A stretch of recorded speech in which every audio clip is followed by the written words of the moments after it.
Abra su Biblia en el Evangelio según San Mateo, en el capítulo 22. El día de hoy nos corresponde estudiar del versículo 34 al 40.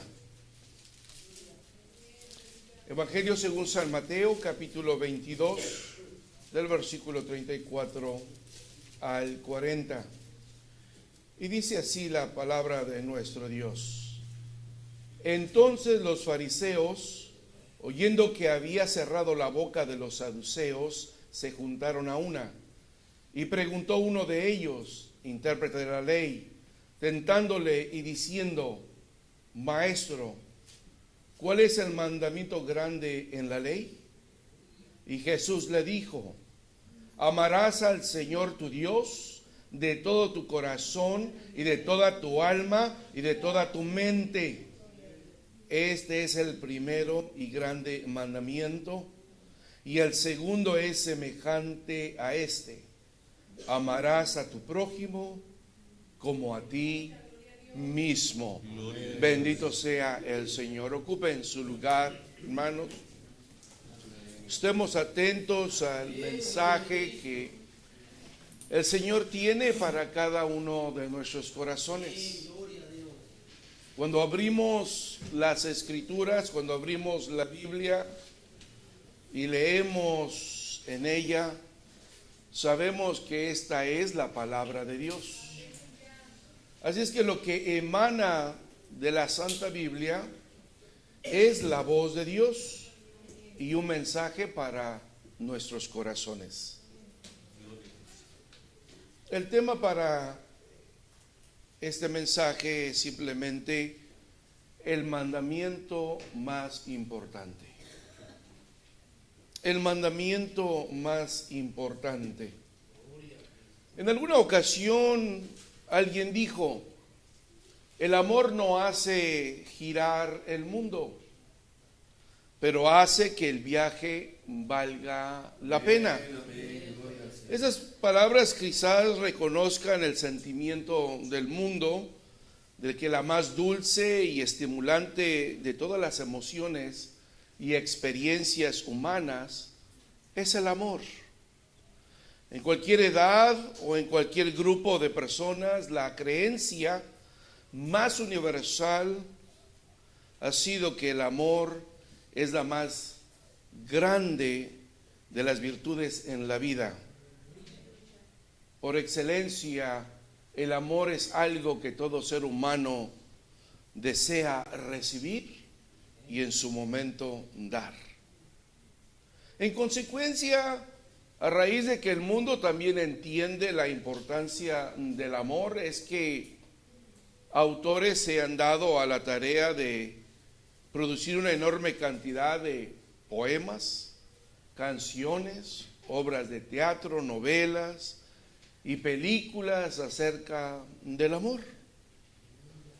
La palabra de Dios, sin embargo, también coincide en que el amor es la más grande de las virtudes, pero el amor que se eleva como supremo es de un tipo mucho más profundo y más sustancial de lo que el mundo entiende y admira. Nada se puede comparar al amor de Dios, ni el amor de una madre por su hijo, ni el amor de una persona por su nación, ni el amor de un esposo por la esposa podrán jamás compararse al amor de Dios por sus hijos. En respuesta a la tercera de una serie de preguntas que le hicieron al Señor Jesús, el Señor Jesús presenta que el mandamiento principal de las Escrituras es el amor a Dios. Y él utiliza la palabra agape. El amor agape, entonces, es el supremo requisito divino de los hombres, tanto con su relación a Dios como en su relación con los demás seres humanos. Por eso es que aquí, hermanos, en Mateo capítulo 22, del 34 al 40, encontramos que el siervo de Dios Mateo nos describe esta sección como el gran mandamiento y enseña que la esencia de la ley de Dios se resume en dos mandamientos inseparables. Por un lado está el amor a Dios con todo el corazón, el alma y la mente, y el segundo, el amor al prójimo como a uno mismo. De modo que todas las demás leyes y enseñanzas se basan en estos dos principios. ¿Usted quiere conocer la Biblia? ¿Quiere vivir la Biblia?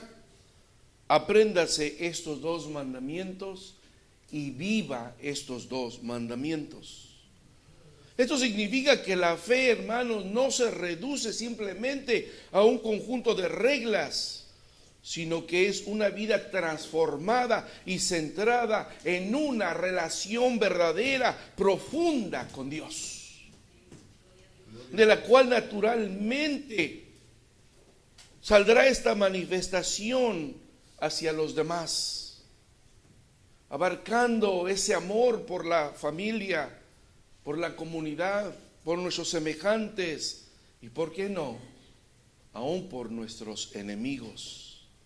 Y todo esto es un reflejo de la expresión de nuestro amor por Dios. De eso trata la vida cristiana, hermanos. No solamente de la salvación que usted y yo hemos recibido a través del sacrificio de Cristo, sino cómo respondemos cada uno de nosotros a lo que hemos recibido inmerecidamente de parte de Cristo. Si respondemos a Dios con amor y con obediencia, estamos cumpliendo el primer mandamiento. Y si lo llevamos al siguiente nivel, donde podemos ejercitar el amor por nuestros semejantes, un amor agape, un amor que va más allá de las palabras o de las insinuaciones, sino un amor real, razonado, con indicación, con el deseo de servir a los demás, entonces estaremos mostrando los dos mandamientos. Iniciemos por el versículo 34. Dice la Escritura: entonces los fariseos, oyendo que Jesús había cerrado la boca a los saduceos, se juntaron a una. Acaba de pasar algo espectacular por dos aspectos. Porque por una parte vemos en los versículos y capítulo anterior que el Señor Jesús acaba de llegar a Jerusalén y fue al templo para purificarlo. Sin embargo, los líderes religiosos rápidamente cuestionaron su autoridad. Lo hicieron de la siguiente manera: se acercaron preguntando con qué autoridad hacía lo que hacía en el templo. Para lo cual el Señor les responde con tres parábolas. Vimos dos de ellas. Les responde con la parábola de los dos hijos, aquellos que el padre les pidió que fueran a la hacienda a trabajar, y uno dijo primero que sí y no fue, y el otro que dijo que no, pero después se arrepintió y finalmente obedeció y fue a trabajar. También respondió con la parábola de los labradores malvados, de aquel hombre que había dejado su viña en manos de unos labradores, esperando que en el día de la cosecha él enviara a alguno de sus siervos a recoger su parte, a los cuales mataron, apedrearon. Finalmente envió a su hijo, esperando que a él sí lo iban a respetar, y también le dieron muerte. Y por último, dentro de tres conjuntos de parábolas, el Señor Jesús responde con la parábola de la fiesta de las bodas. Pero no siendo esto suficiente para los fariseos y saduceos, ahora tratan de cuestionarlo después de estas tres parábolas, con la intención de que él cometa un error y que lo señalen como hereje. Las tres preguntas anteriores a esta parte escritural son las siguientes. La primera fue la cuestión del tributo a César. ¿Es lícito pagarle tributo a César? La pregunta llevaba la intención de atrapar a Jesús en algún error y censurarlo. La segunda pregunta sobre la resurrección. Vinieron los saduceos preguntando sobre la resurrección. Si en la resurrección, si en el cielo se darían en matrimonio, se casarían, si tendrían hijos. A lo cual el Señor Jesús les respondió que erraban ignorando las escrituras y el poder de Dios. Y la tercera es esta, sobre cuál es el más grande mandamiento de la ley. Pero esta pregunta ya no la pudieron hacer los saduceos, porque dice el versículo 34 que cuando ellos preguntaron sobre la resurrección, dice que el Señor había cerrado la boca a los saduceos. Y esta palabra, haber cerrado la boca a los saduceos, es una palabra muy fuerte en el griego. Literalmente quiere decir, y les puso un bozal en la boca, como a un animal cuando usted no le quiere permitir que abra la boca para que se coma lo que está sembrado. O como cuando el Señor Jesús reprendió a un mal espíritu y le dijo: enmudece, mal espíritu. Así les cayó la boca a los saduceos. Se reunieron para fraguar otro plan de ataque contra el Señor Jesús. Entre ellos apareció un escriba y preguntó uno de ellos, intérprete de la ley, un escriba, una persona que había estudiado la ley desde su adolescencia, y se acercó tentándole y diciéndole: Maestro, ¿cuál es el mandamiento grande en la ley? Al preguntar cuál es el grande mandamiento de la ley, el escriba estaba preguntando cuál era el más grande de los mandamientos de Moisés. Porque los judíos sabían que Moisés había recibido la ley de Dios. Y a Moisés le tenían en grande estima. Aunque los escribas y fariseos consideraban como autoridad todo el Antiguo Testamento, y no solo los 5 libros de Moisés, como lo hacían los saduceos, consideraban a Moisés como el personaje humano supremo en las Escrituras. Quien llevara la contraria a Moisés era llevarle la contraria a Dios. Y quien le llevara la contraria a Moisés era automáticamente considerado un hereje. Porque Moisés había hablado cara a cara con Dios. Fue el hombre más humilde en la tierra y había recibido las tablas de la ley grabadas directamente por el dedo de Dios. Por tanto, Moisés era único entre aquellos que el Señor escogió como instrumentos humanos de la revelación y actividad divina. Pero debido a que las enseñanzas del Señor Jesús eran completamente opuestas a las enseñanzas de los fariseos, porque las enseñanzas de los fariseos ya no provenían de las Escrituras, venían de una colección humana que se había desviado por los rabinos, malas interpretaciones, por una autoría verbal que iba de persona en persona, en la cual ellos habían acumulado una serie de mandamientos sobre los mandamientos de las Escrituras. Por eso es que el Señor Jesús les censuró diciendo que ellos enseñaban mandamientos de hombres y ya no mandamientos de Dios. Así es que trataban de evidenciar al Señor Jesús con esta pregunta: ¿cuál es el más grande mandamiento de la ley de Moisés? Esperando que Jesús, como un maestro, quizás iba a presentar un nuevo mandamiento separado de lo que Moisés venía enseñando. El propósito que tenía era de poner a Jesús en descubierto como un apóstata y por lo tanto ponerle al pueblo en contra. Parece que este intérprete de la ley tenía en mente evidenciar al Señor Jesús, porque quizás iba a mencionar algún mandamiento nuevo o diferente a lo que ellos habían elaborado. Mire, con los años, los rabinos habían determinado supuestamente que así como había 613 letras en el texto hebreo del Decálogo o de los 10 mandamientos en el libro del Éxodo, porque son 613 letras que componen los 10 mandamientos.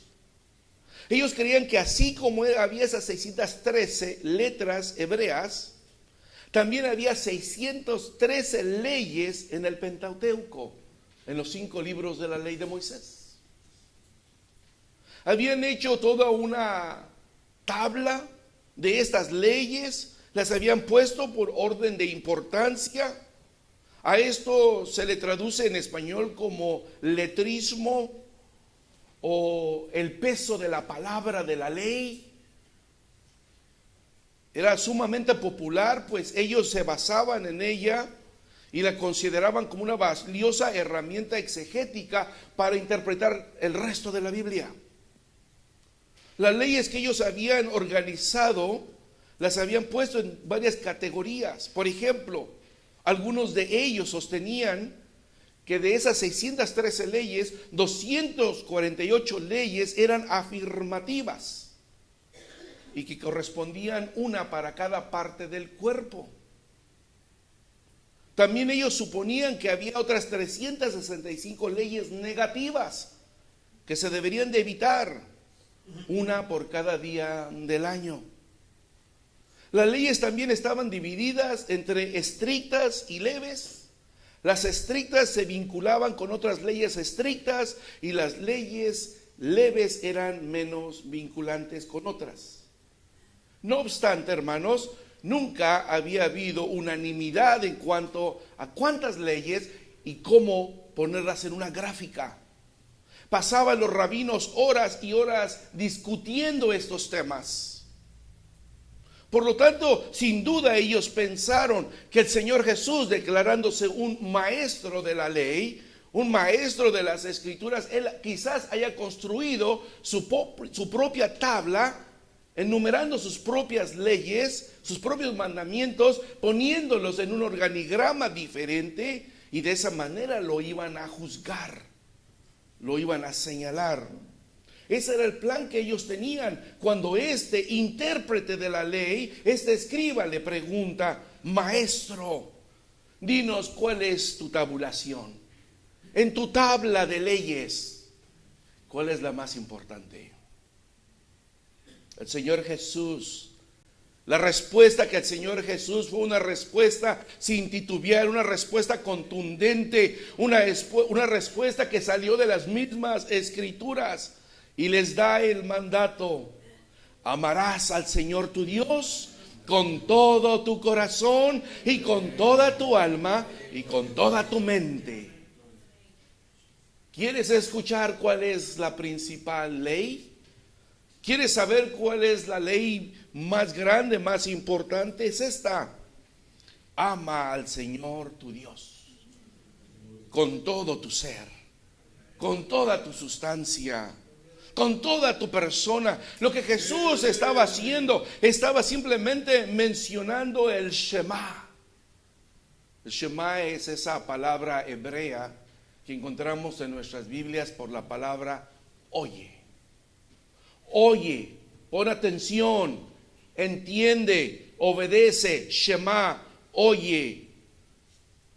Oye, Israel, Jehová nuestro Dios, Jehová uno es. Y amarás a Jehová tu Dios de todo tu corazón y de toda tu alma y con todo tu poder. Y estas palabras que yo te mando hoy, dice Jehová, estarán sobre tu corazón. Y las repetirás a tus hijos.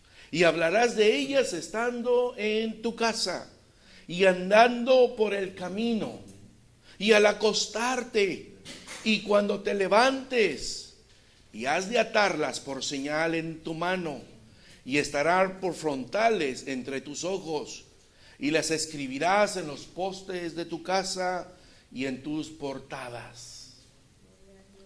Literalmente los judíos tomaron estas palabras y otras palabras de Deuteronomio y las escribieron en una cinta y las ponían, con ella forraban su brazo, llevando a cabo literalmente la instrucción de Jehová. Tomaban también una pequeña cajita y escribían en ellas las leyes y las ponían sobre su frente, se amarraban con un listón y sobre su frente, entre sus dos ojos, portaban ellos también las palabras del Shema. Las palabras del Shema las repetían 2 veces al día, por la mañana y por la tarde. De esa manera ellos se grabaron la palabra de Dios. De esa manera ellos se aprendieron el mandamiento de Dios. De esa manera ellos conocían palabra por palabra del Shema. Pero lejos estaban de obedecer el Shema. Lejos estaban de llevar a cabo el mandamiento del Shema. Y Jesús les dijo: este es el primero y grande mandamiento. No hay otro mandamiento más grande que este. No hay otro mandamiento que se anteponga ante este. Este es el primero y este es el más importante de todos los mandamientos de las Escrituras. Pero el Señor no paró ahí. Dice: y el segundo. Y el segundo es semejante a este. El segundo es parecido a este. Como si les dijera: pongan atención porque se les ha olvidado también este segundo mandamiento. Amarás a tu prójimo como a ti mismo. Amarás a tu prójimo como a ti mismo. De estos 2 mandamientos depende toda la ley y los profetas. Así es que el cristianismo, hermano, se reduce a 2 básicos mandamientos, que si los practicamos, que si los obedecemos, estaremos cumpliendo con la ley de Dios. Jesús afirmó que toda la ley y los profetas se basan en estos 2 mandamientos. En otras palabras, todo en las Escrituras se remite a estos 2 principios. ¿En cuál de estos 2 principios estaremos fallando? ¿En cuál de esos 2 principios? Preguntémonos cada uno de nosotros. ¿Estaré fallando? ¿Estaré fallando en el primero? ¿Estaré fallando en el segundo? ¿O estaré fallando en ambos? Porque todas las Escrituras se remiten a estos 2 principios.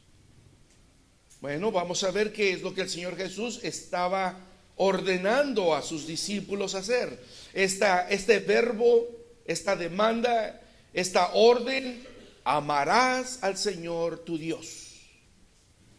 Hay que amar al Señor nuestro Dios, pero con todo el corazón.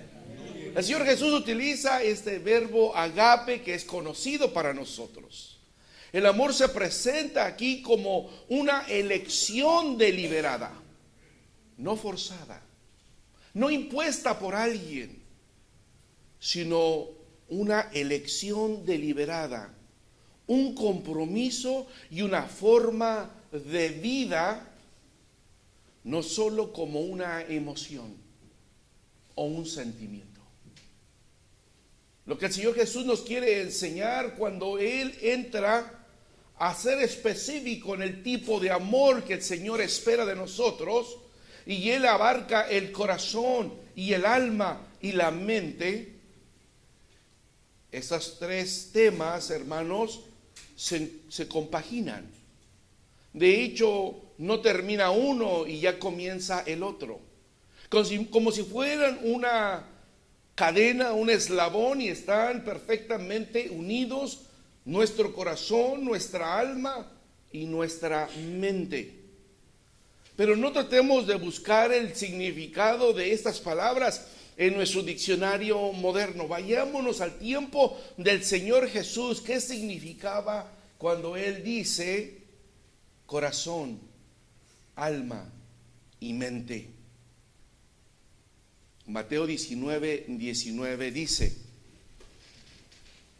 honra a tu padre y a tu madre, y amarás a tu prójimo como a ti mismo. Sentir un verdadero y sincero aprecio e interés por las personas es este amor agape. Nuevamente, el amor agape es un sentimiento verdadero y sincero de aprecio y de interés por una persona. En otras palabras, es estimar a aquella persona, es tenerle afecto y tenerle cuidado. No solamente le vas a amar, no solamente le vas a demostrar tu afecto, sino vas a tener cuidado de la persona. Vas a cuidar su testimonio, su reputación, vas a cuidar su honra, vas a cuidar su legado, la intención de su corazón. Por eso cuando en Mateo 19:19 el Señor Jesús nos dice: honra a tu padre y a tu madre, le está diciendo a los que todavía tenemos por dicha nuestros padres que debemos de tener un sentimiento verdadero y sincero aprecio e interés por ellos. Estimarlos verdaderamente. Tener ese cariño, ese afecto y el cuidado de esa persona. Agapao o agape, que es las diferentes conjugaciones de este verbo, es también conocido, fíjese, como el amor inteligente, decidido y comprometido, que es un acto de voluntad. No es un acto de emoción. No es como ver a un amigo que usted no ha visto por mucho tiempo y cuando tiene un encuentro con él surgen las emociones y lo abraza, le da un beso en la mejilla, lo lleva a comer, lo hospeda en su casa por unos días, pero a los 3 días ya no lo puede usted ni ver. Eso es una emoción. El verbo agape, el amor agape, es algo que es una decisión, proviene de la voluntad, proviene de la inteligencia, de la razón. Ese amor está comprometido, es un acto voluntario. De tal manera que Dios no nos amó por emoción. Dios no nos amó simplemente porque a Él se le ocurrió un día amar a toda la humanidad o amar a sus hijos. No, Él voluntariamente nos ama. Y de tal manera amó Dios al mundo que envió a su Hijo unigénito. Y tenemos que recordar que este amor del cual el Señor Jesús está hablando tiene una conexión inseparable. Porque nuestro amor por Dios debe de conducirnos naturalmente al amor por los demás. Esta conexión inseparable que vemos del amor agape hacia Dios, hermanos, nos conecta automáticamente a 2 cosas. Número 1, a obedecer continuamente a Dios y a demostrar naturalmente el amor hacia el prójimo de una manera tangible que la gente puede ver nuestro amor hacia Dios.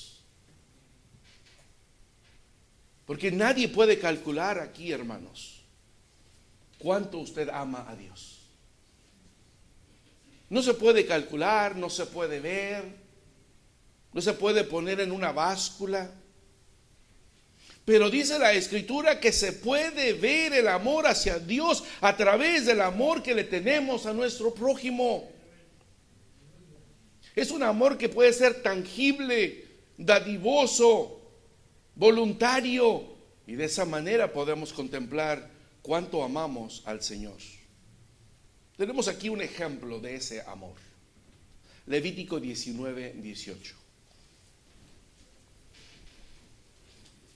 No te vengarás ni guardarás rencor a los hijos de tu pueblo. Amarás a tu prójimo como a ti mismo, yo Jehová. El Señor le está dando indicaciones al pueblo. No te vengarás ni guardarás rencor a los hijos de tu pueblo.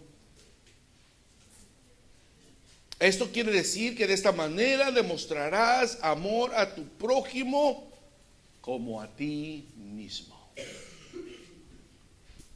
Pero el problema es en ocasiones de que cuando la persona guarda alguna raíz de amargura en su corazón por algo que hizo en su pasado y tuvo graves consecuencias, ya sea en su adolescencia o en su niñez, y aquellos sentimientos se convierten en sentimientos de culpabilidad, viene a los pies de Cristo, y aunque Cristo ha perdonado cualquier error, cualquier falta nuestra, la persona no se perdona a sí mismo. Y cuando la persona no se perdona a sí mismo de aquella falta, de aquel descuido, se convierte en un tipo de amargura en su corazón. ¿Y cómo él podrá perdonar a quien lo ofende si él no ha aprendido a perdonarse primeramente a sí mismo? Y si no hemos aprendido a perdonarnos a sí mismos, no hemos conocido el amor de Dios en nuestras vidas. Por lo tanto, no podemos expresar, vivir, dar voluntariamente algo que no tenemos, hermanos. Por eso es que nos cuesta el día de hoy perdonar a quien nos ofende, nos vengamos, guardamos rencores, traemos envidias, porque hay esa raíz de amargura que no ha permitido que yo primero me perdone a mí mismo. Si ya el Señor ha obrado en mi corazón, yo necesito rendir eso a los pies de Cristo y perdonarme a mí mismo, y de esa manera poder perdonar a quien me ofende. No te vengarás, dice el Señor, ni guardarás rencor a los hijos de tu pueblo. Así que si por ahí en el corazón nuestro traemos algún rencor o nos hacen algo, y una de nuestras primeras reacciones es buscar la oportunidad de desquitarnos. Ahora viene la mía, esto no se va a quedar así. Necesito demostrarle quién soy yo, y lo hacemos por venganza, por rencor. No estamos mostrando el amor a nuestro prójimo. Dios nos ayude. Pero más allá de las reglas, hermanos, la fe verdadera implica vivir estos mandamientos, demostrando una vida realmente transformada por el Señor, hermanos. Yo no pongo en cuestión la fe de ninguno, y creo que si estamos en estos lugares porque creemos que Jesucristo es el Señor y nuestro Salvador. Bueno, nuestra fe va más allá de mandamientos. Tiene que demostrar una vida transformada por el Señor. Es una fe en acción. En lugar de simplemente memorizarnos el Shema y de saberlo y de portarlo en la frente y enrollado sobre nuestro brazo o puesto en la esquina de nuestra puerta, necesita estar en nuestro corazón. Las palabras del Shema necesitan estar en las tablas de nuestro corazón. Por eso es que en primera de Juan 5:2, el siervo de Dios Juan dice: en esto conocemos que amamos a los hijos de Dios. Fíjese bien. Si hay una manera de saber, dice Juan, en esto conocemos que amamos a los hijos de Dios, cuando amamos a Dios y guardamos sus mandamientos. El amar a Dios y el guardar sus mandamientos se va a ver reflejado, y todo lo vamos a poder ver con estos ojos materiales, carnales, porque vemos el amor hacia los hijos de Dios. Si seguimos practicando el amor hacia los hijos de Dios, estamos demostrando que amamos a Dios y que guardamos sus mandamientos. Dice Juan, porque este es el amor de Dios. ¿Cuál es el amor de Dios? Este es el amor de Dios, dice, que guardemos sus mandamientos, y sus mandamientos no son penosos. Porque todo aquello que es nacido de Dios vence al mundo. Hemos nacido de Dios, hemos nacido de agua y del Espíritu, hemos nacido de Dios, y esta fe es la que vence al mundo, y esta es la victoria que vence al mundo, nuestra fe, hermanos. Nuestra fe es de que diariamente al levantarnos tomamos nuestra cruz y tratamos de seguir a Cristo, tratamos de obedecer al Señor, y no es por una obediencia completa que el Señor se agrada, aunque la espera. Pero no es por una obediencia completa porque estamos revestidos de carne, sino porque mostramos nuestra fe cada día al desear ser victoriosos a través de los mandamientos de Dios. Si usted por las mañanas se levanta y pone su fe en el Señor, su confianza en el Señor, y usted trata de guardar los mandamientos del Señor, esa fe es la que vence al mundo. No es nuestra obediencia la que vence al mundo. No es por cuando nuestras hermanas se visten como Dios manda. No es cuando nuestros hermanos se dedican a la oración y el ayuno como Dios manda. Sino es cuando nuestra fe está puesta en acción diariamente. Y esta fe es la que vence al mundo. ¿Quién es el que vence al mundo? Sino el que cree que Jesús es el Hijo de Dios. A esto se está refiriendo el Señor Jesús con el verdadero amor a Dios. Y el verdadero amor a Dios nos va a llevar a tratar de obedecerlo, de amar sus mandamientos. Pero el Señor Jesús continúa y no solamente quiso decir agape, amor a Dios, sino agrega con todo el corazón. Implica otro nivel, porque para los antiguos hebreos el corazón se refería al centro del ser personal del individuo. Es lo más profundo de tu ser, hermano. Es lo de más adentro de tu persona. El libro de Proverbios aconseja: sobre toda cosa guardada, guarda tu corazón, porque de él mana la vida. Es lo más valioso que tú puedes tener. Es aquel interior de la persona. Pero también el corazón se entiende como el punto de los pensamientos de una persona. La voluntad, las emociones y el conocimiento del bien y del mal. Tú, sabiendo todo esto, le entregarás a Dios lo mejor de ti. Tu voluntad, tus emociones, tu persona estará rendida a los pies del Señor. Este es el corazón como lo entendían los antiguos hebreos. Y el alma. No podemos amar al Señor nuestro Dios si no incluimos toda nuestra alma. Es esa parte inmaterial de una persona que es la causa del acontecimiento de la vida de un individuo, de donde emana la vida. El sitio de donde todas las facultades psicológicas del ser humano se desarrollan. De lo profundo de nuestra alma proceden nuestros sentimientos, la voluntad y nuestra conciencia que debe estar despierta para siempre hacer la voluntad de Dios. Así es que de lo profundo del alma proviene nuestra voluntad. El término alma está muy cerca de lo que llamaríamos emoción. Y es la palabra que Jesús utilizó cuando clamó en el huerto del Getsemaní. También nuestras emociones, nuestros sentimientos son importantes, pero para que estén correctos necesitan provenir de un alma que ama completamente a Dios. Como cuando Jesús estaba postrado en el Getsemaní la noche que fue arrestado y dijo: mi alma está muy triste hasta la muerte.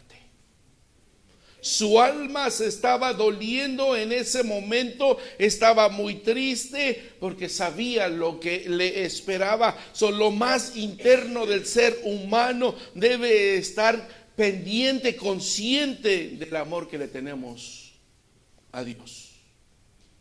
Y la última palabra que utiliza el Señor Jesús es: y de toda tu mente.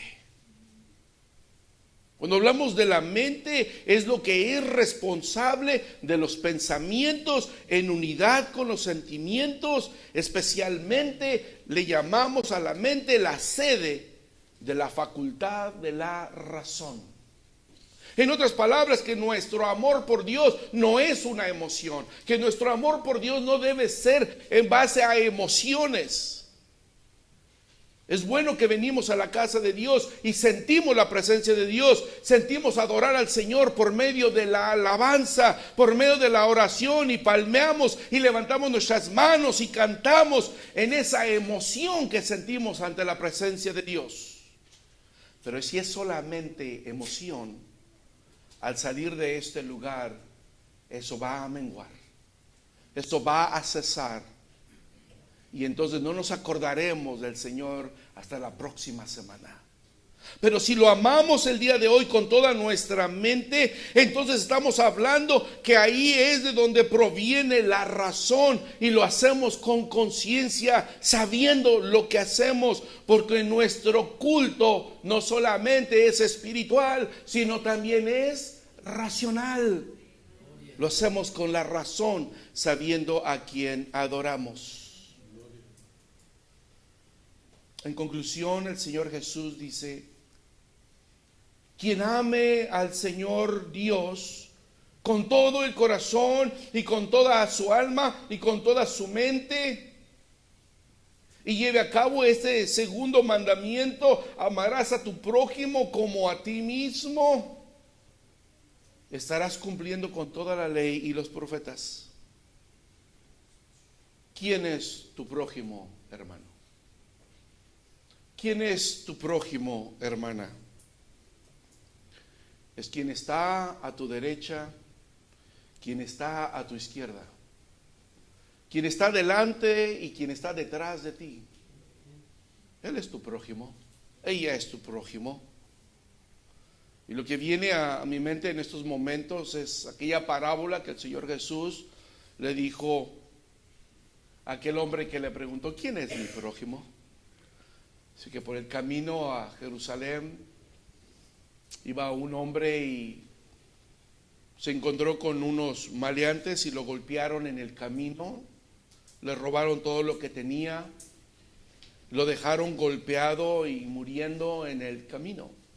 A la orilla del camino estaba tirado ese pobre hombre, lastimado. Le robaron su ropa, su calzado, todo lo que llevaba. Parecía como si fuera un homeless, como decimos acá nosotros. Y pasó por ahí un sacerdote. Cuando lo miró, lo ignoró. Pasó un rabino, se cruzó del otro lado del camino para que ni siquiera lo tocara. Pero también pasó otro hombre y miró a aquel hombre tirado y le atendió, le curó las heridas con lo que traía, lo levantó, lo puso sobre su cabalgadura lo introdujo en la ciudad y lo dejó encargado en el mesón. Dio dinero para que lo atendieran, le dieran de comer, cuidaran sus heridas. Y aquel hombre era un completo desconocido de aquel hombre golpeado. A más de eso, le dijo al señor de la casa: si gastas más de lo que te estoy dejando, si hay gastos mayores sobre lo que te estoy dejando de dinero, a mi retorno, yo te lo pago. Con esto el Señor Jesús nos enseñó quién es verdaderamente nuestro prójimo. Cualquier persona que esté necesitada, principalmente los de la iglesia, principalmente los de tu casa. Así es que este mandamiento, amarás a tu prójimo como a ti mismo, es una orden de parte del Señor Jesús a mostrar ese amor genuino, sincero, de voluntad propia, razonable, no por las emociones, sino porque sabemos que Dios nos ama primero. Porque sabemos que Él nos encontró cuando nosotros no le buscábamos. Porque Él se compadeció de nosotros y nos demostró su amor, y por primera vez experimentamos lo que es el verdadero amor en Cristo Jesús. Ahora, como personas renovadas, regeneradas, usted y yo necesitamos compartir ese mismo amor de Dios. Ver sinceramente por el hermano, por la hermana. Jesús dice que si amamos a Dios y a nuestro prójimo, por naturaleza estaremos guardando sus mandamientos. Esto es mirar la ley de Dios de manera positiva, en vez de estar preocupándonos en lo que no podemos hacer por Dios. Deberíamos concentrarnos en aquello que sí podemos hacer por nuestro prójimo. Aquello que no podemos hacer quizás por Dios, pero sí podemos hacerlo por el que está al lado de ti. Por aquel que cuando entra por esa puerta y es una visita, le extiendes tu mano y lo recibes con un corazón caluroso, lo recibes como si estuvieras recibiendo al mismo Cristo. Cuando encuentras a una persona angustiada, necesitada, afligida en la calle, le compartes del amor de Dios.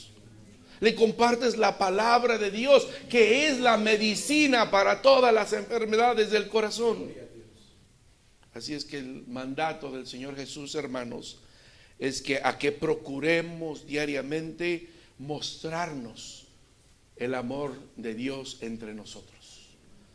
Si obedecemos a estos dos mandamientos, estaremos cumpliendo con toda la ley y los profetas.